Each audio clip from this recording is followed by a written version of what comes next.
Rucks. Here. Mayor Leifson. Here, pledge of allegiance. I pledge allegiance to the flag of the United States of America and to the republic for which it stands, one nation, under God, indivisible, with liberty and justice for all.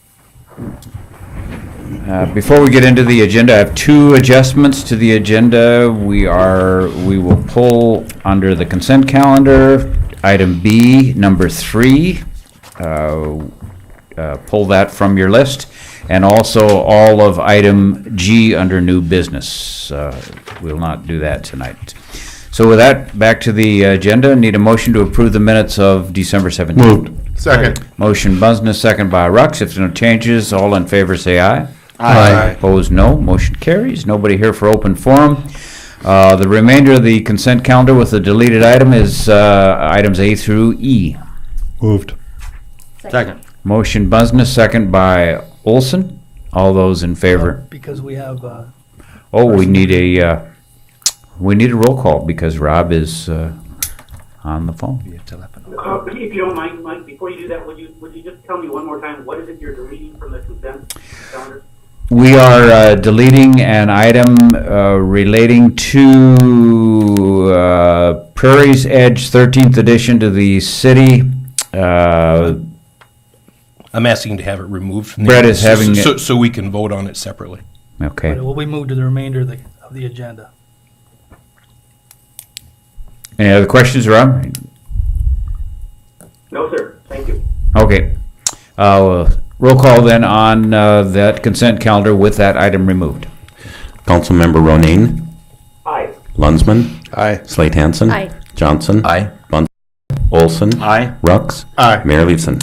Aye, motion carries. And just for your information too, Councilmember Ronayne, the item G that we're pulling, we have discovered that it was not necessary for the city to take action on a downtown board appointment, so that is none of our business tonight.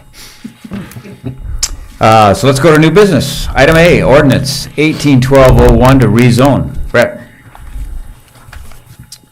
The petitioners are requesting to rezone this property from agricultural district to R2 medium density. It's located at 3400 24th Avenue Northeast. Staff recommends approval. This is approved by Planning Commission on the 18th of December. Moved. Second. Motion Busness, second by Johnson. Questions for anyone? All those in favor of approving that rezoning, then roll call, Carl. Councilmember Rucks. Aye. Olson. Aye. Bunceness. Aye. Johnson. Aye. Slate Hansen. Aye. Lunsman. Aye. Ronayne. Aye. Mayor Leifson. Aye, motion carries. And item B is disposal of 3 grant vehicles from Rideline. Moved. Second. Motion Bunsen, second by Rux. You want to tell us what you're doing here? As I put in the request for council action, basically it's 3 vehicles that are being operated by Aspire right now. They were originally purchased under a 5309 grant through the South Dakota DOT, which basically puts them under regulation for us to manage their drug and alcohol testing, and then we also get to then report the rides. There's some changes coming in the drug and alcohol testing, and that's where this came up. Starting the 1st of January, our required testing is going to increase to 50% due to other states' legalization of marijuana. Basically, there's a lot more positive drug testing happening across the nation, and therefore they're making it a new regulation for all transit operations to where we have to test 50% of our people. Being that they're in our drug pool, that would increase the number of drug tests we would have to be forced to perform. So that's where this all came about. When I talked to Jennifer Gray over at Aspire, she says, "Why hasn't this been done sooner?" And I said, "I guess nobody asked the question." So she's all for it. She asked that we proceed with this as soon as possible. We had originally given her a date of March 31st to if she had any questions or anything that she needed to do to get ready to do this. And she says, "No, let's get it done as quickly as possible." So that's the reason we're asking for it now. Okay, we have a motion and a second. Any other questions? Anyone? Carl? Councilmember Ronayne. Aye. Lunsman. Aye. Slate Hansen. Aye. Johnson. Aye. Bunceness. Aye. Olson. Aye. Rux. Aye. Mayor Leeson. Aye, motion carries. And you also have a funding agreement you're asking us to approve? Again, pretty cut and dry. We are required to do a coordination plan every 5 years. They make funding available for it. The total of the amount is $15,000.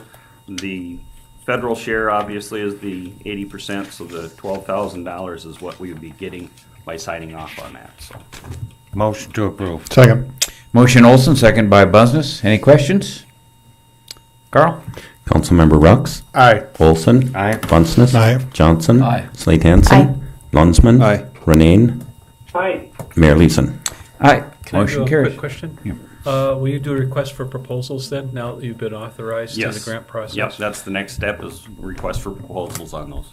Okay. Yep. Thank you very much. Okay, thank you. Is this the appointed time for a hearing on the Chamber of Commerce license? Entertain a motion to approve that for Lust Automotive on January 10. Moved. Second. Motion Lunsman and second by Slate Hansen. Carl? Councilmember Ronayne. Aye. Lunsman. Aye. Slate Hansen. Aye. Johnson. Aye. Bunceness. Aye. Olson. Aye. Rux. Aye. Mayor Leeson. Aye, motion carries. And next, a grant agreement for the Department of Transportation Bridge Improvement Grant. Robin? A while back, you'll recall that the DOT had approved us for a preliminary engineering grant for that 10th Avenue Bridge. This is the agreement where it spells out the terms and conditions, how much they're going to pay, how much we're responsible for. And I guess DOT wants us to move forward with it so they can get their paperwork moving with their consultant. Move to approve. Second. Motion Johnson and second by Bunceness. Any questions on this one? Can we, in the future, I know this is for 10th Avenue, but I don't believe in any of this write-up. You see that it's specifically 10th Avenue, and in interpreting the state's, it does say 10th Avenue Bridge. In the summary. Excuse me. Any other questions? We have motion and a second. Carl? Actually, Councilmember Rux. aye. Olson. Aye. Bunceness. Aye. Johnson. Aye. Slate Hansen. Aye. Lunsman. Aye. Ronayne. Aye. Mayor Leeson. Aye, motion carried. Item F, an annual unpleasant activity. Carl, declaring $219,936 in unpaid ambulance accounts as uncollectible. Thank you, Mayor. And actually, they're a little bit higher this December for 2018 because we haven't done it since August of 2017. The fire department got some new software and they wanted to be comfortable with the reporting aspects of that before they generated the reports to show what was delinquent enough that we could consider it past due enough to declare it uncollectible. So again, some of these are items that we know we aren't going to get anything for Medicare. Some people that are out of state and we just don't have any way to get in touch with them. That's why those will be turned over to collection agencies and we'll let them make their efforts to try and get what they can and reimburse us.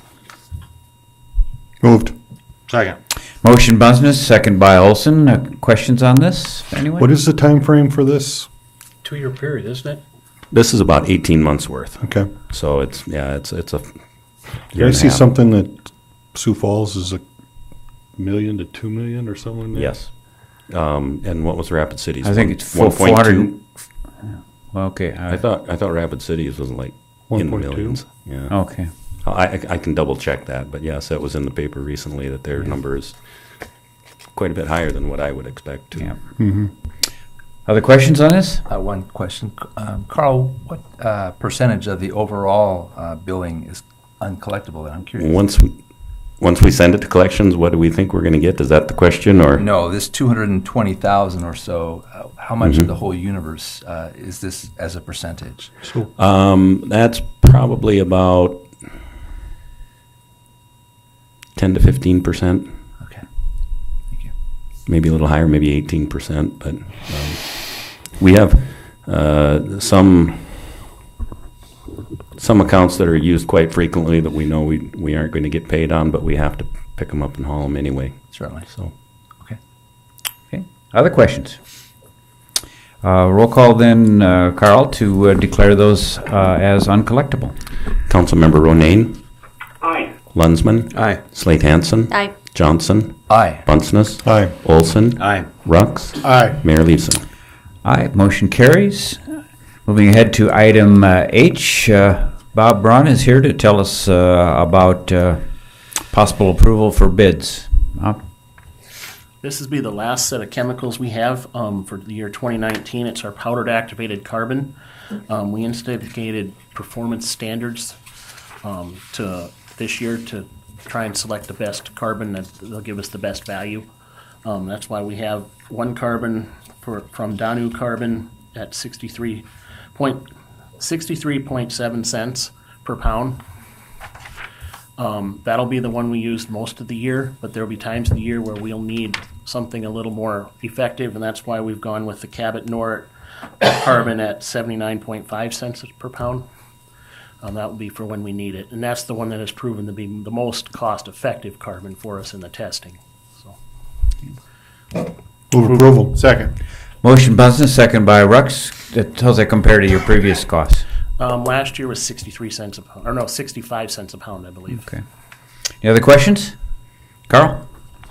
Councilmember Rux, Aye. Olson, Aye. Bunceness, Aye. Johnson, Aye. Slate Hansen, Aye. Lunsman, Aye. Ronayne, Aye. Mayor Leveson. Aye, motion carries. Item I is bills presented for payment, and Carl, I have this on a different setup this time where instead of it being on the agenda, it's on the supporting document. Does that mean I don't have to read them? It would be best if you read that. Okay, I was assuming that, but I thought I would ask. Well, I'll check into that with our legal counsel for the next meeting. I just like to hear your voice. Yeah, great. Northwest Energy Utilities, $600. Wellmark Blue Cross Insurance, $130,000. ETS Corp merchant fee for the finance office, $1,500. Merchant fee for Parks and Rec to Dakota Bank, $6,500. For Park and Rec to Plug and Play, $1,500, and to Infintech, $1,500.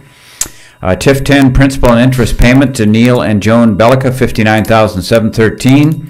TIF 22 payment to Prairie's Edge Development, $38,447. TIF 23 payment to Depot Revival LLC, $19,916.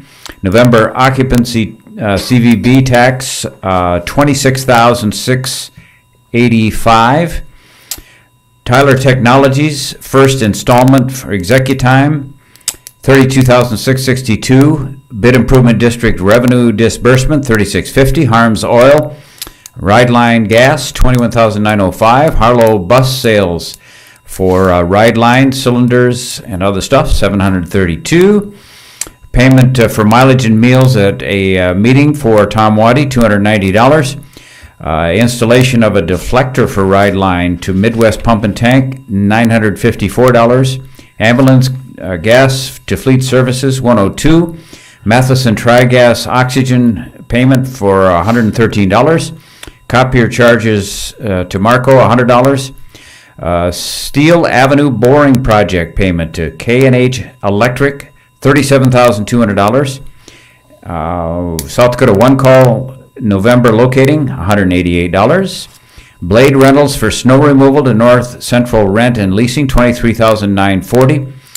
Sludge removal at the water plant, Morrison Construction, $14,534. Verizon Wireless, $31 at the airport.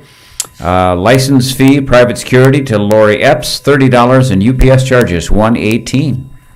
Move to approve. Motion Slade Hansen, second by Johnson. Questions on any bill? Carl? Councilmember Ronayne, Aye. Lunsman, Aye. Slate Hansen, Aye. Johnson, Aye. Bunceness, Aye. Olson, Aye. Rux, Aye. Mayor Leveson. Aye, motion carries. Before we get to our city manager report, I'll turn it over to our city attorney, to Brett, to handle the item that we This we is item moved to off the of end. off the consent agenda. The reason I asked to have it removed, it's a plat for Prairie's Edge 13th edition. The City Planning Commission approved this plat unanimously, but the County Planning Commission denied it unanimously. It then went through the County Commission at their meeting last week, and they approved it. I just wanted the board, the council to know that before it came for your approval.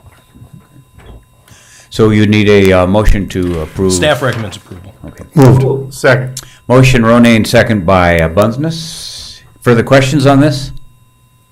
Carl? Councilmember Rux, Aye. Olson, Aye. Bunceness. Aye. Johnson. Aye. Slate Hansen. Ronayne, Lensman. Aye. Ronayne. Aye. Mayor Leeson. Aye, motion carries. Lynn? Okay, thank you. I have two items this evening. The first item, within the city manager's packet, if you did not have time because of the holidays, I encourage you to read the memorandum from the city attorney. This memorandum that the city attorney drafted has to deal with city, county zoning and joint jurisdictional area. It gives explanation. I thought it was done in a very good manner where it kind of clears up some issues that you've seen that you might have been kind of pulled in the wrong direction from some articles that did not have facts. And so I thought it was good that you saw what was really. And if you got any questions at this time, I would direct you to ask them to our city attorney. I don't have any questions, but I think that's good information to get out in the public again. I think we've gone through this again a few times, but you know, you're preaching to the choir here. Let's get it out to the public for their consumption. So if you can have a presentation on that, that would be, I would recommend that. I could plan to, with Brett, we could plan to put on something next week if you'd like. Please. Yeah. Okay. Item number 2, with all the activity, I'm certain that Robin would like to give you kind of a snow caption report at this time, as well as our additional efforts for the future. Okay, well, the snow removal for last week, of course, you know, the impact of that 8 inches, I think, was far, far greater. Just because of the blizzard conditions, the heavy drifting, we ended up with a lot more than an impact from a typical 8-inch snow. You could see it based on our schedule. We were behind where we normally are at in the toward the end of the day, and of course, it's when you get to that much snow, it's tougher to push it to the edge. So we end up with probably a few more complaints because we're not as close to the curb as we oftentimes are. We did end up with roughly 150 tows out of the deal, which is, I think, a third of what we had from the previous snow. The takeaway from that, I would say, is probably largely due to the fact that Northern is not in session, or that both colleges are not in session at the time. Of course, the impact of Northern is probably a little greater because of proximity of where we end up seeing the largest majority of the parked cars. It's down on, that State Street area to the west, between State and probably Washington. It's just heavily packed with vehicles, and so we ended up with less tows, but the wreckers had a lot harder time getting through that amount of snow. So it was still slow going for those vehicles that were still there. And then, of course, this particular snow, not a great amount of snow, but with the blowing conditions and blizzard conditions throughout most of the day, the impacts of that, if you tried to drive around this morning, it was difficult at best, and we'd plow things out and they'd blow back in before our plows had even finished up some other things. We were getting called back to some of the areas we'd already plowed. So we are going to go downtown tonight. It's that's a difficult call because we know the impacts of people being out and enjoying themselves for the evening. It's going to be, but we try to stay. We're cognizant of the downtown businesses, and we try to stay out of their way for a period of time in the evenings. We'll be out on 6th Avenue and 2nd Street for a good share of that time from 10 to 2. And then we'll hit the downtown area very hard after that. And then we'll go into the residential areas and redo emergency routes tomorrow. So, Question, did you get a late start on the first snow event, or were you just that far behind? just that far behind. No, Okay. we start at 4 a.m. just like we always Okay. do. But a lot of those areas, we had to plow the curb pass first so that there'd be a way for us to get the rest of the snow over to the sides. So Okay. we ended up running a lot extra rounds in this. So you made the determination to do the downtown and then go back the next night to do 6th and 2nd? Is that how that? Yes, that's, yeah. Yeah, because there's no parking on those areas, we did stuff on 6th Avenue to 2nd Street, and then a lot of the rest of the stuff we knew we could pick up the following night, along with some of our parking lots and the schools.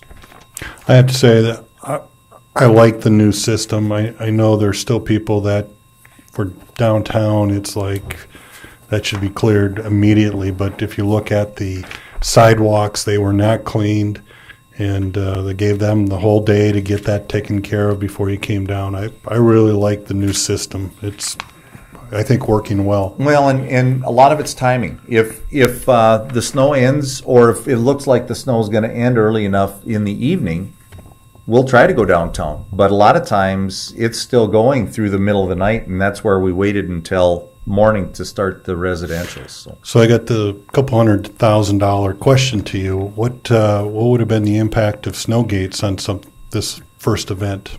Well, they would have been ineffective just because of how much the volume of snow. A lot of the complaints we would have generated would have been that the guys didn't know what they were doing and that they weren't doing the right thing, come back and do it again. That would have been the impact. And when you get that much snow, it boils over the top and it leaves the road actually messier than if you just bladed it. So, thank you. So, Rob and I have not seen this myself, but I had a couple of complaints about cars that would get stuck on streets for the first event. They just got stuck on the street and just got out of their car and left. Do people do that? They just leave their car in the middle of the street and just go away? Well, yeah. Really? What do we do in those situations then? Do the wreckers go grab those cars and put them somewhere else? We would typically plow around them and then the wreckers will go get them. Okay. I think on a lot of those, I would hope that what they're doing, they're going to find help. A lot of people don't have a lot of options and don't really know what to do. They may have had to get to work. They caught a ride with somebody else. They figured they'd deal with it later. But yeah, it happens. Okay. All right. Interesting. One persistent concern that I hear is people who don't plow their street out or their sidewalks out to the street. It doesn't do any good to have your sidewalk clear if there's a 3-foot wall of snow at the end that keeps people from even getting on it. It's a lot of extra work. People on corner lots, that's part of the deal. Yeah. So we need to really remind people to do that. And very true. And that is probably the other impact of those. If you'll recall the Snowgate discussion, is that if we use the snow gates, we're typically going to use them through the intersections as well, which is a great thing. But then where are you going to deposit that snow is back in those quadrants, those corner areas. The snow's got to go someplace, and so you concentrate it back into those areas. Right now we wrap it, so we do concentrate it anyway by wrapping the corners in a lot of cases. But those corners get an awful lot extra snow, it seems like, for that. And it is a pain for those corner lots, no question. And for people who are next to alleys. It doesn't do any good to stop shoveling and leave the snow in the alley for people that need to get through there too. So, there were a couple of things. I think it's just because we haven't had probably this much snow with wind in a while. I can't remember the last time I've seen drifts this high. Yeah. There was a couple of areas that some people complained to me about, and one of those was Roosevelt and 6th Avenue, where the old orthodontist building used to be. It seemed like snow piled up there quite a bit. I don't know what for reason, but traffic was really restricted in those. To one lane. And of course, you didn't hit that like you normally would. The first night you waited another day for those types of things. And Melgard Road, I've had some people complain about Melgard Road, but by the soccer fields, but that's just always going to be Well, we've be an even got- issue, but we've in even something got like- snow fencing up there to try to catch some of that ahead of time, but Did a pretty good job. Yeah. there was a lot of snow there, but there was plenty left over apparently. Yeah. And it piles up around Plains Commerce Bank Yep. too. That gets narrow there, but it's just something you have to deal with for a day. Well, and some of those, we do hit them at least once and try to get back maybe even a second time through those days, some of those events. But we've talked about simultaneous operations. Sometimes you need to be in an awful lot more places than we have equipment or manpower for. And just something, like I said, because you'd see cargo was 2 lanes, and then all of a sudden you get that bottleneck right there. Plains Commerce probably was not as bad as this was, because, like I say, it really took it down to 1 lane on the westbound traffic. Where Plains Commerce, you still had 2 lanes. You were probably over a little bit, but just something in the future. Like I say, no plow was going to push this. Sure. But we do have some front end loaders if we can just go and. Well, and we have, even through the first snow, and we will deal with it again on this one. A lot of blower work will have to be done to clean up afterwards, just to try to widen things back out again. But of course, when things are 4 and 5 foot high, and you make the cut adjacent to the curb, that's the impact that you're going to see the next snow. It's going to fill back in at that level, so it doesn't go away. I do want to commend, because I was out driving around today and I saw our plows up on Fairgrounds Road, and they were opening up some of those northern places like State Street, 24th J, which when I drove by the last storm, were totally shut in. We were trying to go back through, and there again, we had time today to continue to go back to some of those areas. I think people noticed that when we're able to open some of those areas up, and we were so far behind in this last one that we didn't have enough people to go out and take care of some of those items. So it was nice to see that, and I saw the truck plows out too. So we had everything but the kitchen sink out today. So. Okay, anything else before we adjourn? Move to adjourn. Second. Motion Bunsen, second by Johnson. All in favor, say aye. Aye. We're adjourned. Robin, you can put a plow in the front of